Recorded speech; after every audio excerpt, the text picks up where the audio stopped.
কথিত আছে এক সময় বারবণিতারা বাবু কার্তিকের পুজো করতেন। কার্তিকের পুজো করতেন বাবুর রূপে।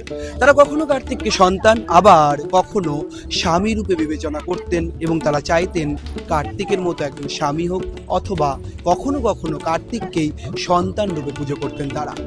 সেই ঘরোয়া পুজোই এবার সোনাগাছিতে একেবারে রাস্তার মাঝখানে এসেছে। সরজিৎ জানা ওনার অনেক দিনের ইচ্ছা ছিল যে এখানকার সোনাগাছির যৌনকর্মীরা যাতে দুর্গা পুজো করতে পারে। তারপরে আমরা ঠিক করলাম যে যৌনকর্মীদের বাড়ি বাড়ি যে পুজোটা হতো, কার্তিক পুজোটা একটা বিখ্যাত, কেন যৌনকর্মীরা তারা সন্তানের রূপে দেখে, স্বামীর রূপে দেখে।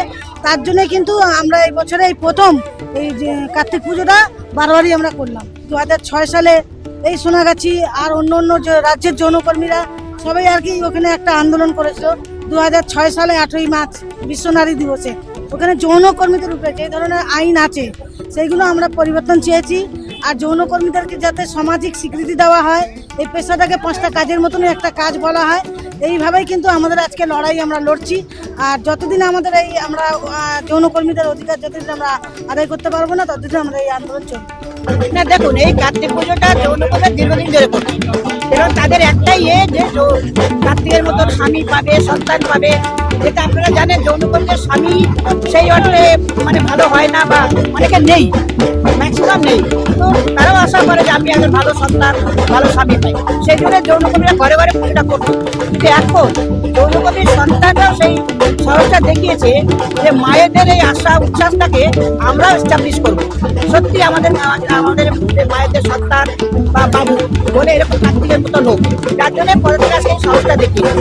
একটা সময় যৌনকর্মীরা যখন অধিকারের লড়াইতে 95 সালে শুরু করেছিল, সেই যৌনকর্মীদের অধিকারের লড়াইতে কিন্তু যৌনকর্মীর সন্তানও স্বাধীন।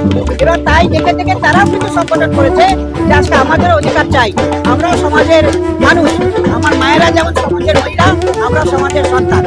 অ্যাকচুয়ালি দেখুন, সন্তানরা মানে যৌনকর্মীরা চায় সন্তান হোক বাবু, মানে কার্তিকের মধ্যে।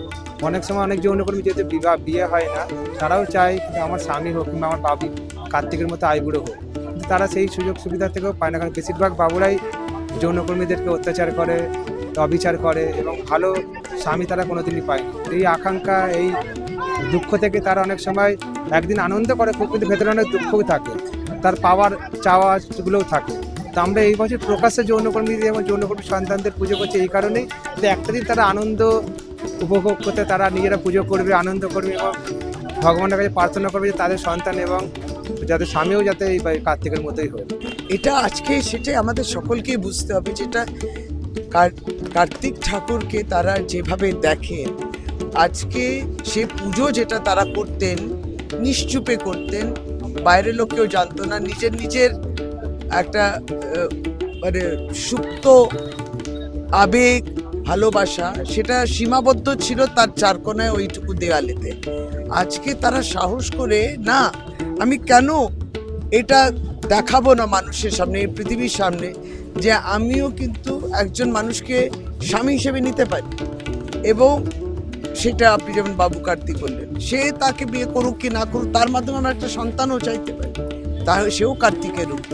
এই যে চাওয়ার মধ্যে কতটা রাইটস, অধিকার, স্বাধীনতা রয়েছে, তার জন্য সাহসিকতা দরকার।